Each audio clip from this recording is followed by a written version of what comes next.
كلامي سلام يا تالتة إعدادي، أهلا بيكم في شهر رمضان الكريم. إن شاء الله النهاردة كل عام وأنتم بخير. الأول إن شاء الله النهاردة معانا حل تمارين متفوقين على الدرس التاني في الوحدة التانية من كتاب الامتحان، التيار الكهربي والأعمدة الكهربية.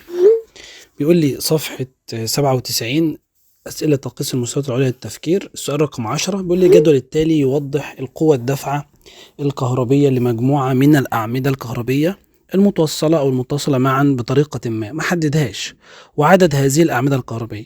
فمديني عدد الأعمدة 1 2 3 4 5، والقاف ده الكاف لكل عمود فيهم. لما يكون الأعمدة اللي متوصلة 1 يبقى 1.5 فولت، لما يكون عمودين يبقوا 3 فولت، لما يكون 3 أعمدة يبقى 4.5، وهكذا واحنا ماشيين. بيقول لي ارسم العلاقة البيانية بين قاف ده الكاف الكلية على المحور الرأسي وعدد الأعمدة الكهربية على المحور الأفقي. اقوم كاتب على الرأس زي ما انا شايف كده قاف ده الكاف قدامي من 1.5 3 4.5 لغاية 7.5، وبعد كده عدد الأعمدة الكهربية على الايه، على الأفقي 1 2 3 4 5 وهكذا.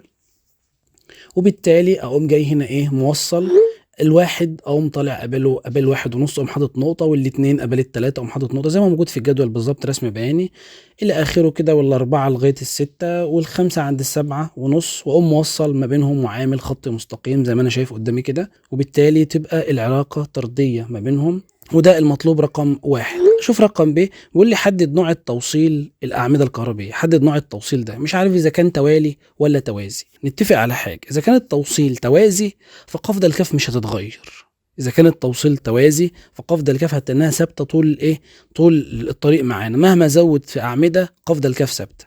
اللي بلاحظه هنا إن قاف ده الكاف بتتغير، فبالتالي يبقى التوصيل ده إيه، توالي. فهم قايل كلما زادت عدد الأعمدة زادت قاف ده الكاف، اذا التوصيل ايه، توالي. اشوف السؤال اللي بعد كده بيقول لي ايه، بيقول لي رقم ج من الشكل البياني اوجد القوة الدافعة الكهربية للعمود الواحد. هو بيقول لي من الشكل البياني، ما قاليش من الجدول، يبقى اجي على سبيل المثال هو عايز العمود الواحد قاف ده الكاف ليه كام. طيب عدد الأعمدة موجودة قدامي على الأفقي من 1 لغاية 5، هو عايز قاف ده الكاف للعمود الواحد، اقوم رايح على 1 واقوم مؤشر عليه ومعلم عليه كده. تمام، ده عمود واحد اهو. اشوف قاف ده الكاف ليه كام، اقوم طالع طوالي كده فوق ناحيه فوق لغايه ما اقابل المنحنى او المستقيم، واقوم حاوت شمال على المحور الرأسي اللي هو قاف ده الكاف. اشوف قاف ده الكاف بتاعته بكام، الاقيها ب1.5. اذا العمود الواحد بكام، ب1.5 فولت.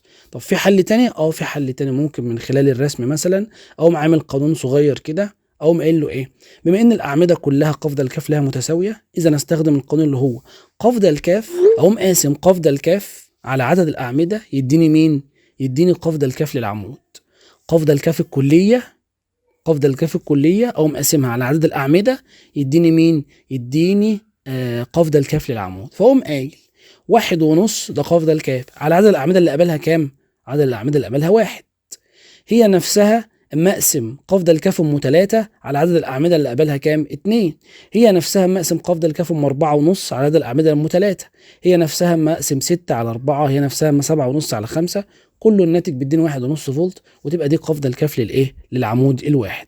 اشوف السؤال اللي بعده رقم 11، بيقول لي ايه، بيقول لي الشكل البياني المقابل يعبر عن القوه الدافعه الكهربيه لبطاريتين اكس وواي. تمام، تتكون كل منهما من 4 أعمدة، يبقى كل بطارية من دول سواء كانت اكس سواء كانت واي لها 4 أعمدة كهربية متماثلة. تمام، يبقى قاف ده الكاف لكل واحد فيهم شبه التاني.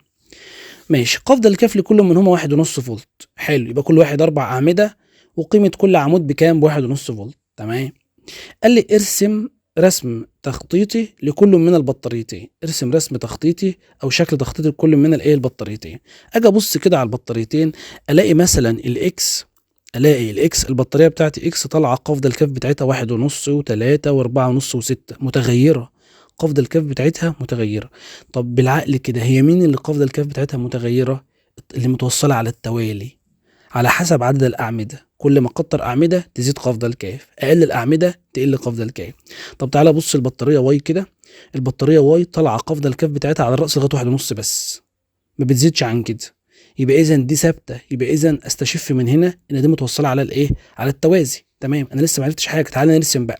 يبقى الاكس توصيل توالي، فاقوم راسمها، هو قال لي 4 اعمده، هو قال لي 4 اعمده، اقوم راسمها على الراس، اقوم حاطط قاف ده الكاف، وعلى الافق احط ايه، عدد الاعمده. وطبعا هو قال لي كل بطاريه فيها 4 اعمده، يبقى احط على الافقي 1 2 3 4، وعلى الرأس طبعا قيمة قفض الكاف اللي في اكس اللي هي واخدة من 1.5 لغاية 6. تمام، واقوم جاي راسمها بالشكل اللي انا رسمتها قدامك ده، وبالتالي هي موصلة على التوالي، لاننا حصلنا على ايه؟ على بطارية اكبر ما يمكن بزيادة عدد الاعمدة. كل ما زاد عدد الاعمدة تديني ايه؟ قفض الكاف كبير. اذا التوصيل ده على اللي هون على التوالي. تمام.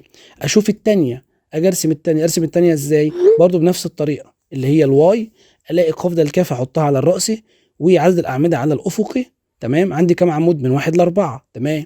قفض الكاف ليهم كام؟ ما بيزيدش عن 1.5 فولت. يبقى اذا دي متوصله على التوازي، يبقى قيمه قفض الكاف 1.5 فولت، وبالتالي امثلها بخط مستقيم يوازي محور السينات اللي هو عدد الاعمده، وقيمته مرتفع لغايه ايه؟ قيمه العمود الواحد اللي هي قيمه البطاريه كلها اللي هي 1.5 فولت. تمام. اشوف بعد كده الايه؟ رقم ب المطلوب الثاني. بيقول لي اذا تم توصيل البطاريه اكس بدائره كهربيه. ماشي، هنوصل اكس بدائره كهربيه. اكس دي اللي هي قفض الكاف ليها كام؟ 6 فولت. اكس دي اللي قفض الكاف ليها 6 فولت. هيوصلها بدايره كهربيه بها مقاومه مقدارها 10 اوم. يبقى انا دلوقتي معايا ج ب 6 فولت البطاريه قوتها، ومعايا م هو قايل لي ب 10 اوم. يبقى من العقل بالعقل كده فاضل لي مين؟ فاضل لي شده التيار. هو بيقول لك حتى هو احسب شده التيار المر خلالها. عايز ت، انا عايز ت المجهول. او ما اجيبه ازاي؟ انا عارف العلاقه بتاعتي طبعا. شده التيار من خلال قانون اوم بيساوي مين؟ فرق الجهد على المقاومه. فرق الجهد على المقاومه. يبقى فرق الجهد ب6 على المقاومه ب10. يبقى الناتج شده التيار بكام؟ ب6 من 10 امبير. 6 من 10 امبير. اشوف السؤال اللي بعد كده، السؤال رقم 12. بيقول لي ايه؟ بيقول لي قام ابراهيم باجراء التجربه الموضحه بالشكل المقابل اللي هي موجوده قدامنا دي. طبعا بطاريه او عمود كهربي ومصباح وايه؟ مفتاح.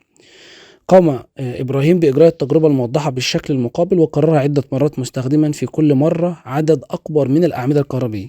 يعني كل ما يجربها مرة يستخدم عدد أكبر من الأعمدة، كل شوية يزود أعمدة. ماشي. وعبر عن النتائج التي توصل إليها كما بالشكل البياني المقابل. الشكل اللي قدامنا ده ما اجي ابص له كده جايب لي علاقة بين شدة إيه؟ شدة إضاءة المصباح على الرأسي وبين عدد الأعمدة على الأفقي. فعدد الأعمدة على الأفق كان 1، شدة الإصداء وصلت لمقدار معين. زودت عدد الأعمدة بقوا 2، زادت شدة الإصداء. زودت عدد الأعمدة بقوا 3، زادت أكتر شدة الإصداء. عدد الأعمدة في الآخر بقى 4، فدي وصلت لإيه؟ لأكبر شدة للإضاءة بتاعة المصباح. تمام. يبقى بزيادة عدد الأعمدة هنا الطبيعي إن أنا بزود مين؟ بزود قفض الكاف اللي هي فرق الجهد، وبالتالي بيزيد مين؟ بيزيد شدة التيار في الدايرة، فبالتالي تزيد من إضاءة مين؟ المصباح. تمام. المطلوب هنا إيه بقى؟ 1 أو ألف، ما الاستنتاج الذي توصل إليه إبراهيم؟ ده اللي أنا قلته من شوية. الاستنتاج اللي توصل إليه إبراهيم لما نيجي نبص كده إن بالذات عدد الأعمدة لما زودتها تزداد قفض الكاف، لأن الأعمدة موصلة على التوالي. ما هو كل ما أزود أعمدة يزداد قيمة إيه؟ قفض الكاف. يبقى هي متوصلة على التوالي، وبالتالي تزداد شدة التيار. فلما تزيد شدة التيار تزداد شدة إضاءة المصباح. تمام. لأن العلاقة طردية بين ج وت. بين ج وت عند ثبات مين؟ المقاومة طبعا. تمام. اشوف السؤال اللي بعده. بيقول لي ايه؟ بيقول لي ب عندما اضاف ابراهيم عمود خامس. هم كانوا 4 اعمده في البطاريه، ضاف ومتوصلين على التوالي. خلي بالك متوصلين على التوالي 4 اعمده. ضاف عمود خامس. عند اضافه عمود خامس الى هذه الدائره لم يضئ المصباح. فما تفسيرك؟ هو لما هم متوصلين على التوالي، لما اجي اضيف عمود كمان المفروض هيعمل ايه في قفض الكاف؟ هيزودها. طب وما يزود قفض الكاف يبقى فرق الجهد المفروض ان هو زاد، يعني اللي هو قفض الكاف. فرق الجهد زاد بيزيد شده التيار. المصباح ما يضيئش ليه؟ ده المفروض يضيء ويضيء قوي كمان. بس ممكن يكون فتيل المصباح ما يستحملش التيار اللي زاد. فتيل المصباح من المقاومه دي لها قوه تحمل. المقاومه دي لها ايه؟ قوه تحمل. زي ما يكون عندنا لمبه في البيت الكهرباء عليت عليها فجاه فاتحرقت.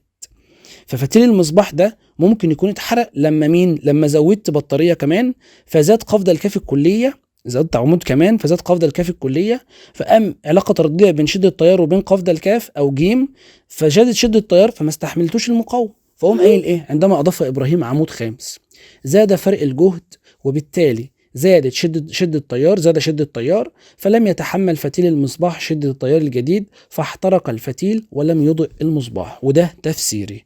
ونشوف السؤال اللي بعد كده. بيقول لي 13، سؤال 13 صفحة 98. بيقول لي في الدائرة الكهربية المقابلة إذا كانت قراءة الأميتر 1/10 أمبير. قراءة الأميتر 1/10 أمبير. تمام. ده شدة التيار يعني. ومقاومة المصباح 60 أوم. معايا ميم أهو. يبقى أنا معايا ت ومعايا ميم. مقاومة المصباح 60 أوم. والقوة الدفعة الكهربية لكل عمود من الأعمدة المكونة البطارية تساوي 1.5 فولت. يبقى هو مديني المقاومة 60 أوم ومديني شدة تيار 1/10، ومن الآخر كده عايزني أجيب فرق الجهد، عايزني أجيب ج. بس قايل لي إن في بطارية طبعًا، والبطارية فيها إيه؟ عدد من الأعمدة، وكل عمود 1.5 فولت. أنا من الآخر كده أكيد هاشوف طبعًا متوصلين إزاي. فالشكل اللي قدامي مديني بطارية ومفتاح، ومديني أميتر، ومديني إيه؟ مصباح كهربي. فألف بيقول لي ما أقل عدد من الأعمدة الكهربية بالبطارية يلزم لإنارة المصباح. أقل عدد من الأعمدة يلزم لإنارة المصباح. تمام أوي. المفروض دلوقتي إن أنا عايز أجيب ج، وطالما هجيب ج هعرف متوصل فيها كام عمود. طب أجيب ج إزاي؟ اللي هو فرق الجهد. المفروض أوصلهم الأول. المفروض إيه؟ أوصلهم الأول. تمام. معايا مصباح مقاومته 60 أوم، يبقى مي معايا، ومعايا شدة تيار 1/10، يبقى أنا عايز أجيب ج. يبقى من خلال القانون بتاعي المفروض إن ج بتساوي ت في م. ج بتساوي ت في ب. ت ب1/10 وج ب60 وم ب60، يبقى ت ب1/10 وم ب60. اضربهم في بعض يديني ج ب6 فولت. يبقى المفروض بطاريتي تبقى 6 فولت. المفروض بطاريتي تبقى كام؟ تبقى 6 فولت. ماشي. المفروض ان انا معايا عدد من الاعمده، انا عايز اعرف هما كام. كل واحد فيهم ب1.5. تمام. يبقى انا عايز 6 فولت. اجيب ال6 فولت دول ازاي؟ فانا المفروض اعرف هوصلهم الاول ازاي. لو انا هوصلهم على التوازي مش هينفع. ليه؟ لان لو وصلت على التوازي الاعمده دي كلها هتديني بطاريه ب1.5 فولت، وانا محتاج 6. فرق الجهد اللي محتاجه 6، يبقى لازم اوصلهم على التوالي. طيب هوصل كام على التوالي؟ اقل عدد. خلي بالك انا مش عايز كتير وخلاص على الفاضي، انا عايز اقل عدد. حلو قوي. يبقى انا هجمع ال6 دي فيها كام 1.5؟ ال6 فولت دي فيها كام عمود 1.5 فولت؟ في القانون بتاعي بيقول لي عدد الاعمده بيساوي قفض الكف للبطاريه على قفض الكف للعمود.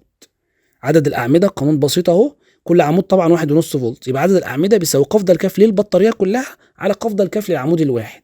البطارية كلها أنا جايبهم بجيم ب6 فولت، أقوم قاسمه على 1.5 يديني 4 أعمدة، يبقى أقل عدد من الأعمدة هستخدمه كام؟ 4. السؤال ب، أعد رسم الدائرة الكهربية مع توضيح كيفية توصيل الأعمدة الكهربية للبطارية. طبعا توصيلهم هنوصلهم على التوالي، فأقوم راسمها قدامهم كما بالشكل اللي قدامنا ده كده. 4 أعمدة، السالب بالموجب والموجب بالسالب، أقوم موصله. أشوف السؤال اللي بعده، السؤال رقم 14 بيقول لي إيه؟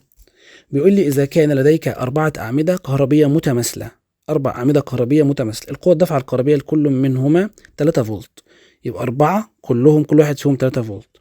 وضح برسم التخطيط طريقة توصيلها معا بين النقطتين أ وب في الشكل المقابل للحصول على تيار شدته كام؟ 4.5 أمبير. يبقى من الآخر كده المقاومة بتاعتي كما هو موضح بالشكل ب2 أوم، وشدة التيار المطلوب كام؟ 4.5. سيادتك عايز بقى إيه؟ عايز فرق جهد يتناسب مع دول. فأقوم جايب فرق الجهد من القانون بقى قدامي، أقول له ج بتساوي ت في م، وبالتالي الت ب4.5 والميم ب2، فاقوم قايل له 4.5 في 2 بكام؟ ب9 فولت. يبقى انا عايز ج 9 فولت، يبقى انا عايز بطاريه 9 فولت. معايا كام عمود؟ معايا 4 اعمده، كل واحد فيهم 3. عشان اوصل لل9 مش هينفع توازي، لان لو جيت اوصلهم توازي مش هيجيب ال9. تمام؟ مش هيجيب مين؟ مش هيجيب ال9. فاعمل ايه؟ اقوم موصلهم على التوالي. اقوم موصل عمود ب3 بعمود ب3 بعمود ب3، بقى عندي 3 اعمده. يجيبوا كام دول؟ يجيبوا 9 فولت هم.